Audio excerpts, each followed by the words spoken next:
Greetings, one and all, and welcome to Lord of the Rings lore. In this entry, let's examine Melkor, later known as Morgoth, who became the first Dark Lord, and whose actions shaped the next several ages of the world. Before the universe existed, there was a singular god, Eru Ilúvatar. Eru created 15 spirits, known as the Valar, of which Melkor was one.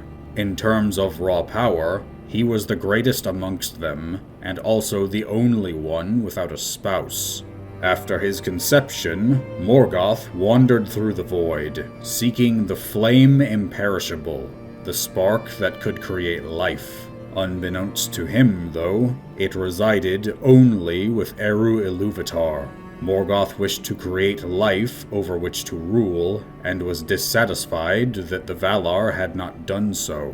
Soon, though, Eru called the Valar and the lesser Maiar spirits together for the purpose of creating the world. Through song, they would begin to weave the physical world into existence. The other spirits all sang in accordance with Eru, but soon Melkor began to implant his own theme into the music. Eru allowed Morgoth to continue his discordance for a time, amused, even though it clashed with his own. Eventually, this confusion caused some of the spirits to join Melkor's theme instead of Eru's.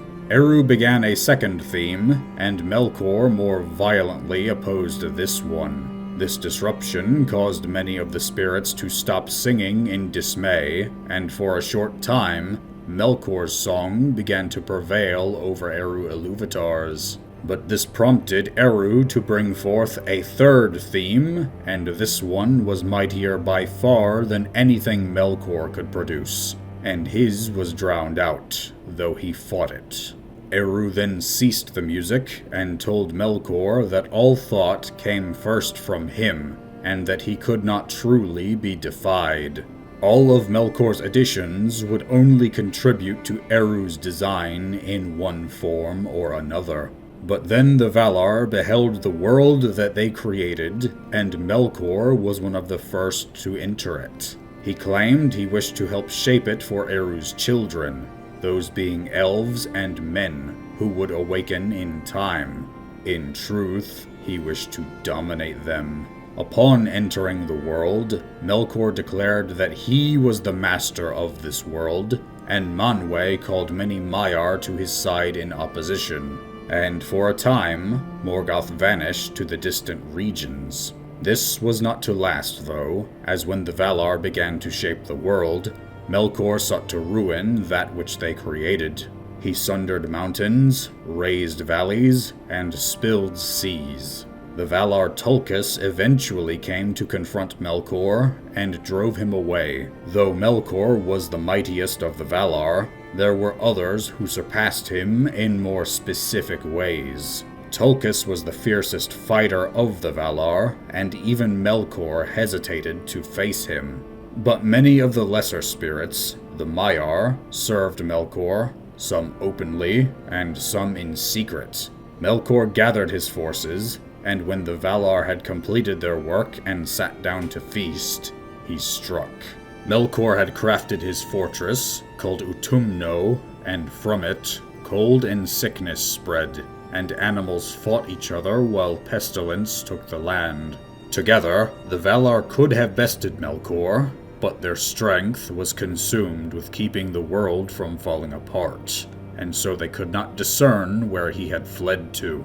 After this, Melkor created a much grander fortress, called Angband, and his forces grew in number. He tortured elves until they were twisted, becoming the first orcs. His two greatest lieutenants were Gothmog, the lord of Balrogs, and Sauron, a Maiar skilled in crafting. But it was when the Valar discovered that the elves had awoken that they came against him in force, destroying Utumno and capturing Melkor.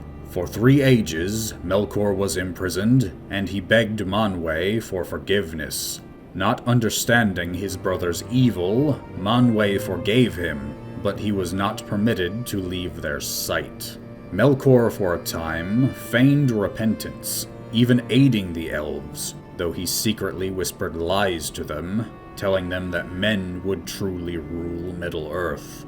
At this time, the world was illuminated by two trees, Telperion and Lorelin, which bathed all in silver and golden light respectively. From their power, Feanor, the son of the king of the Noldor elves, forged the Silmarils, 3 gemstones of unsurpassed brilliance, and Morgoth craved these with immense desire. So Morgoth's rumors began to stir unrest among the elves, and by the time the Valar realized that he was behind it, Melkor was gone.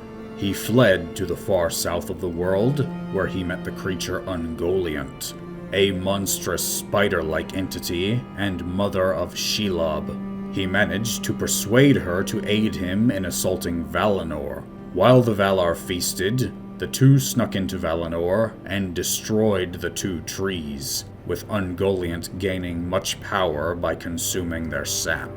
The 2 fled before the Valar could respond, with Melkor slaying the king of the Noldor in their escape and stealing the Silmarils.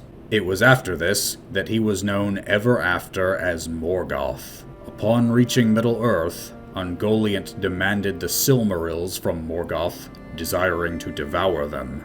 Morgoth denied her, and having been weakened by expending his own power getting them into Valinor, he could not resist the spider as she encased him in webs and nearly consumed him. His cry brought the Balrogs to his aid, however, and Ungoliant fled, never to be seen again. Soon, Morgoth crafted an iron crown to set the Silmarils within, and made war against the Valar and the children of Iluvatar. His armies ravaged the land, sacking the cities of elves and men, though they could not find Gondolin, the grandest city of the elves. Morgoth captured a man by the name of Hurin, who knew of the city's location, but Hurin would not reveal it, even when tortured.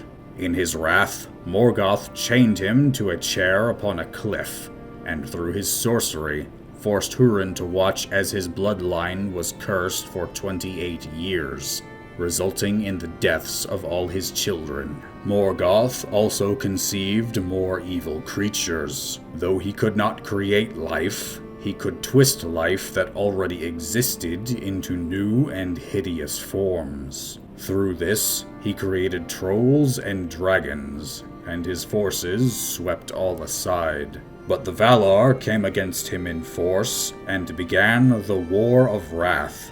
It was Morgoth's greatest strength that became his greatest weakness. He had poured much of his power into his creations, and he became locked into a single form. He was ultimately captured again, and Angband cast down. Morgoth was then thrust through the doors of night, outside the world itself. But while he may be gone from the world, his influence cannot be removed.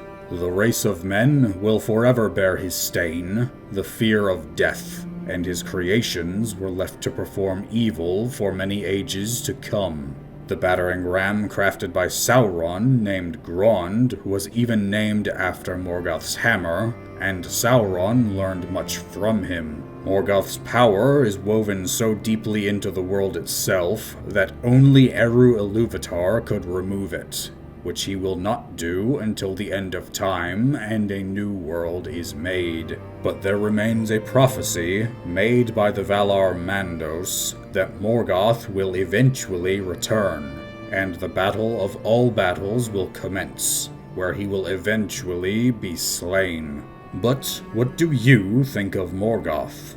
While most characters in fiction see themselves as the hero of their own story, Morgoth never labored under any such delusions. He wished for creation to be his, and if it could not be, then he would destroy it. Leave your thoughts in the comments below, leave a like on this video if you're so inclined, and subscribe to see more. I would like to thank you for watching, and may you all have a weapon in each hand.